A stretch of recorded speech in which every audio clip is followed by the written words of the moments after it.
পাশে একটা লাল রঙের পুটুলি ছিল, তুমি দেখেছো? না তো মা।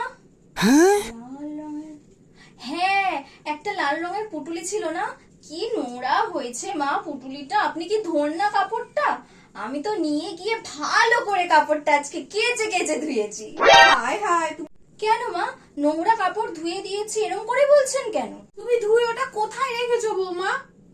কাপড়টা তো ধুয়ে আমি বাইরে টান টান করে মেলে দিয়েছি শুকানোর জন্য। আর হ্যাঁ মা, জানেন ওই কাপড়টার মধ্যে কতগুলো টাকা ছিল, কি নোংরা বাজে গন্ধ ছাড়ছিল। ওই টাকাগুলোকেও আমি ওয়াশিং মেশিনে ভালো করে ধুয়ে ক্লিপ দিয়ে একদম বাগানে টানিয়ে দিয়েছি শুকানোর জন্য। No, no, no, হায় no. বাবা।